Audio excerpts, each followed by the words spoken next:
Saludos. En esta lección hablaremos de esta gran figura de la historia de la filosofía, Sócrates, el famoso Sócrates. Hablaremos del viraje antropológico de Sócrates. ¿Cómo que viraje antropológico? Bueno, sucede lo siguiente. Antes de Sócrates, los filósofos que han aparecido en Asia Menor, en las colonias jónicas, en Mileto, Éfeso, estos filósofos están interesados en el estudio de la naturaleza, en filosofar sobre la naturaleza. Con ellos comienza la filosofía y la ciencia occidental. Se preguntan, ¿verdad? Se han preguntado sobre el ser, sobre el cambio, pero Sócrates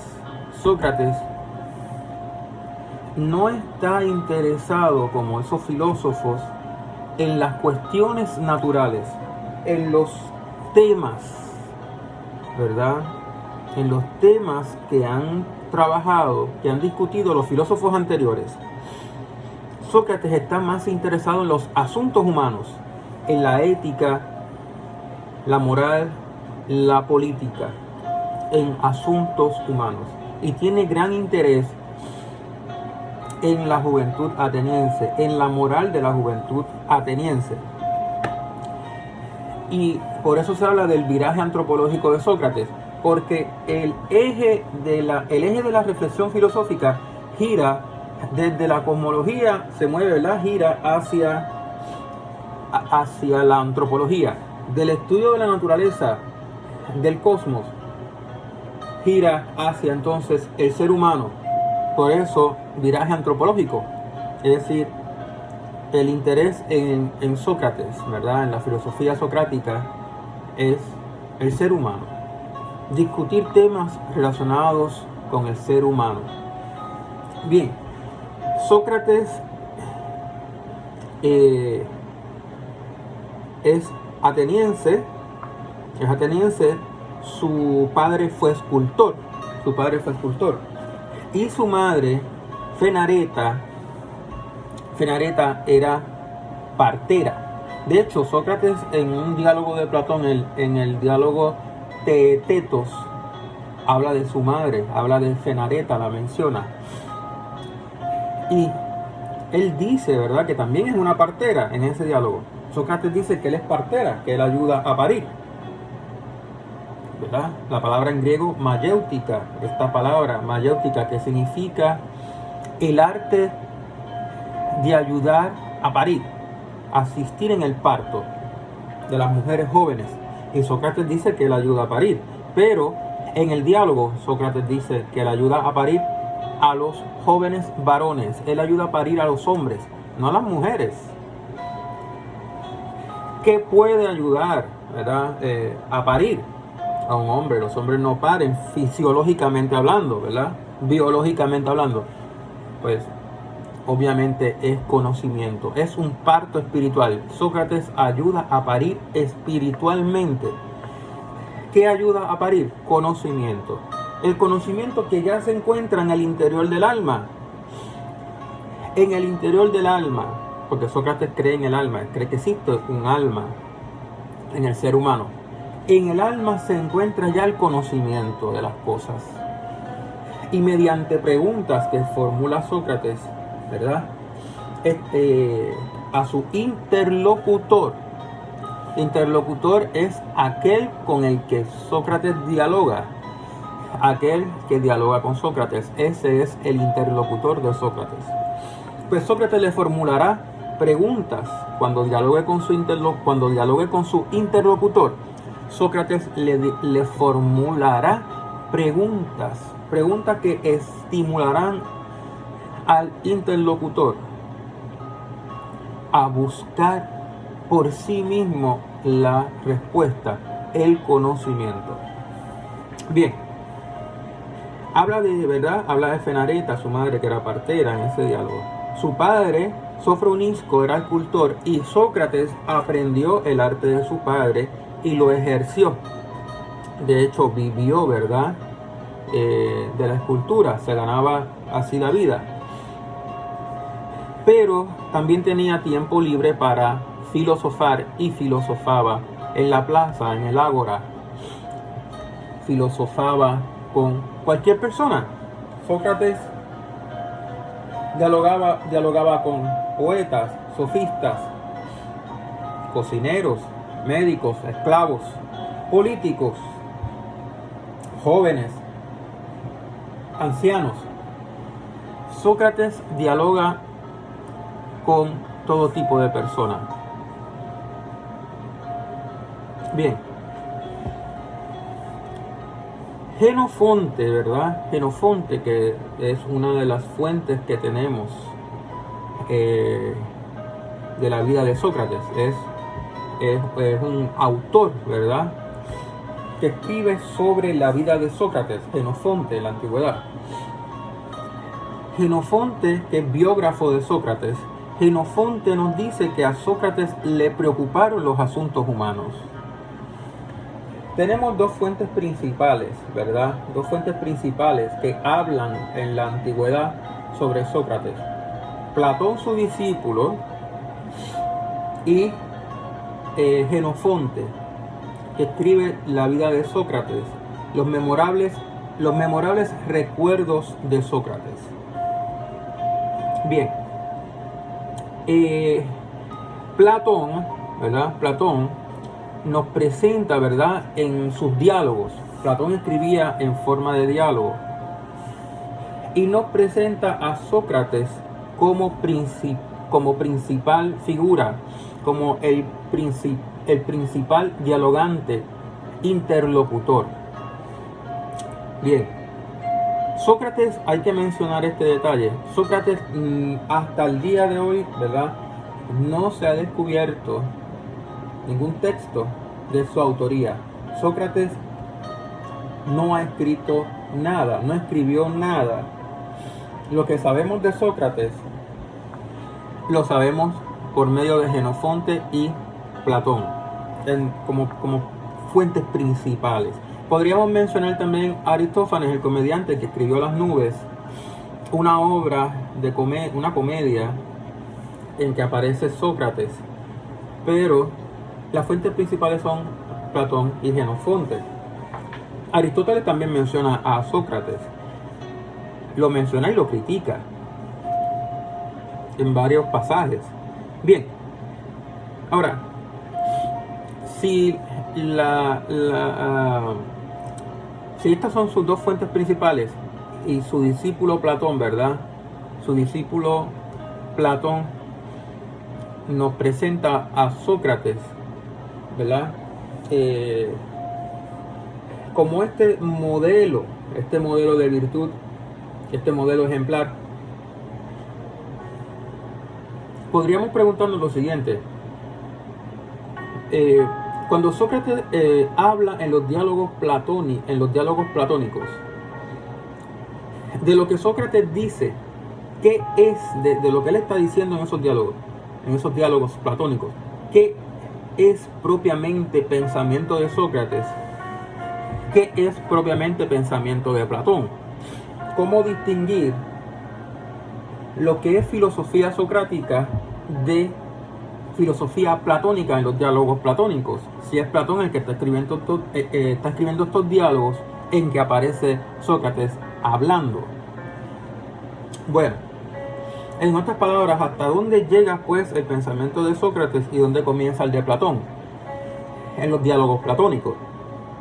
Los intérpretes, y aquí voy a citar a Carlos Rojas Osorio en su obra La filosofía, sus transformaciones en el tiempo. Carlos Rojas dice lo siguiente: los intérpretes generalmente convienen en el hecho de que solo los diálogos juveniles de Platón reflejan el pensamiento del propio Sócrates. Es decir, son los diálogos del joven Platón, los que representan el pensamiento propio de Sócrates, ¿verdad? ¿Y cuáles son esos diálogos del periodo juvenil de Platón? Pues son los diálogos menores, y los cito: Critón, Ión, Cármides, Laques, Lisis y Eutifrón. También podríamos incluir ¿verdad? Se podría incluir la apología de Sócrates, la defensa que hace el propio Sócrates, ¿verdad? La defensa que hace el propio Sócrates ante, ¿verdad?, los tribunales cuando es acusado de impiedad, de corromper a los jóvenes y de enseñar dioses ajenos a la ciudad de Atenas. Bien, Sócrates ha desarrollado un modo de filosofar. Filosofa en las calles, filosofa en las plazas de Atenas. Y su modo de filosofar es el dialogar. En el diálogo platónico del Teetetos, Sócrates sostiene que el Dios, dice el Dios, en griego aparece escrito así: Ho Theos, es decir, el Dios me ha impedido, me ha vetado, dice en griego, me ha vetado, me ha impedido llegar por mí mismo al conocimiento de la verdad, al conocimiento de las cosas. Todo ser humano tiene el conocimiento de las cosas en su interior. Está en su interior. Pero él dice que Dios le ha impedido que por sí mismo, entrando en su interior, haciendo un acto de introspección, entrando en sí mismo, Sócrates pudiese llegar al conocimiento de la verdad. Él dice: Dios me lo ha impedido. Ho Theos, Dios me lo ha impedido, me lo ha vetado, no me lo permite. Y si él no puede encontrar el conocimiento de la verdad en sí mismo, por sí mismo, tiene que buscarlo en los demás seres humanos. Tiene que buscar ese conocimiento en los demás hombres, en los demás seres humanos, en los demás hombres. Por eso se dedicará a dialogar con todo tipo de personas, en la plaza, ¿verdad?, en las calles, en las casas, en los hogares donde lo inviten.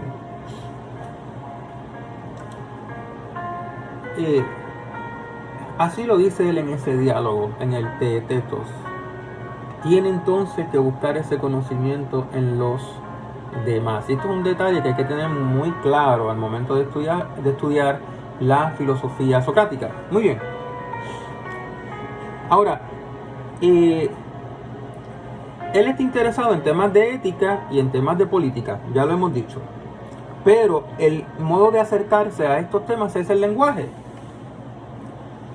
A Sócrates le interesa las definiciones de las palabras.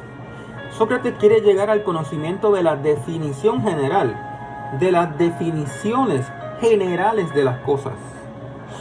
Porque para poder hablar de la justicia, filosofar sobre la justicia, tenemos que definir lo que es justicia, tener una definición clara de lo que es la justicia. De lo contrario, si no tenemos una definición clara de lo que es la justicia y comenzamos a hablar de la justicia sin tener esa definición clara, pues nuestro conocimiento no es claro. Tendríamos problemas serios. Así, Sócrates, cuando filosofa, procura llegar, ¿verdad?, filosofa dialogando, procura llegar al final de ese diálogo al concepto universal, a la definición general, del objeto en torno al cual se ha dialogado él y sus interlocutores, ¿verdad? Bien, ¿verdad? Cito aquí a Carlos Rojas Osorio. Pero el modo de acercamiento a estos temas de ética y política, ese lenguaje, no solo porque lo haga a través del diálogo vivo, sino porque le interesan las definiciones de las palabras, la búsqueda del verdadero significado. El planteamiento frente a los anteriores filósofos de la naturaleza, que debemos comenzar por determinar bien el significado de las palabras que estamos usando. Tengamos en cuenta lo siguiente: los sofistas sostienen que la verdad es relativa. La verdad es relativa. En el caso de la sofística o las doctrinas de los sofistas, la ciencia queda reducida a un cúmulo de opiniones subjetivas respecto de los objetos, respecto de las cosas.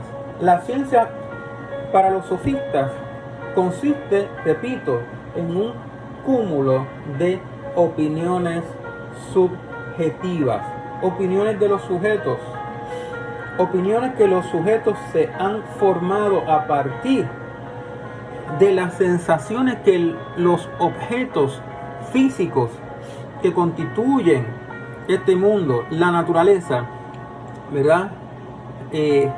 Opiniones que los sujetos se han formado a partir de las sensaciones que los objetos que constituyen la naturaleza, que constituyen el mundo, producen en nuestros sentidos. Y esas sensaciones son distintas. Las sensaciones son distintas en los sujetos. Las sensaciones que un objeto, una cosa produce ¿verdad? Las sensaciones que produce una cosa en los sentidos de los sujetos, esas sensaciones son distintas.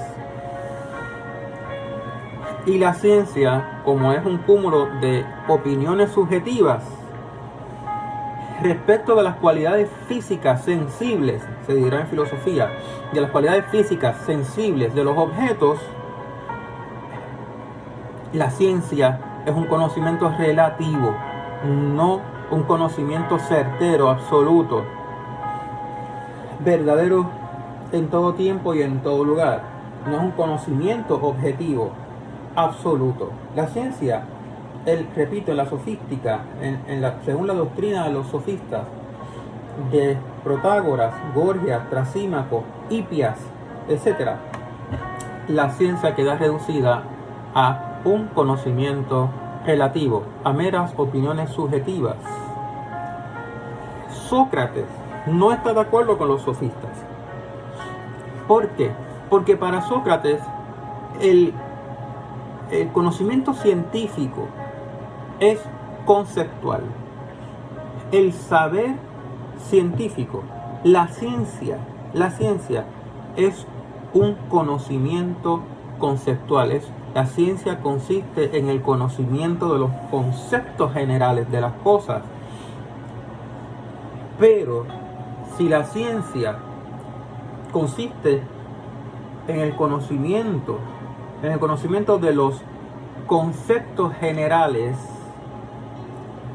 tenemos que preguntarnos lo siguiente: ¿Cómo llegamos al conocimiento de un concepto? ¿Cómo conocemos el concepto? Ahora, al preguntarnos cómo llegamos al conocimiento del concepto, de un concepto o de una definición general, el preguntarnos por el cómo llegamos, el cómo, ¿verdad? Esta pregunta exige una respuesta, y la respuesta, ¿verdad? La respuesta a esta pregunta expresaría el método que se tiene que seguir para alcanzar el conocimiento del concepto general, de la definición, del concepto universal, de la definición general. Es la pregunta por el método, y Sócrates tiene un método para llegar al conocimiento de los conceptos. Es el famoso método socrático,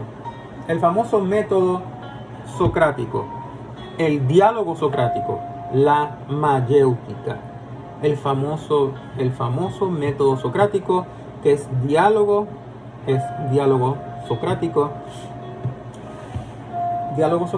que ha sido llamado mayéutica, el método socrático, el método de la mayéutica. En el próximo video hablaremos entonces de este método de la mayéutica y también mencionaré algunos puntos doctrinales de la ética socrática. Bueno, hasta luego.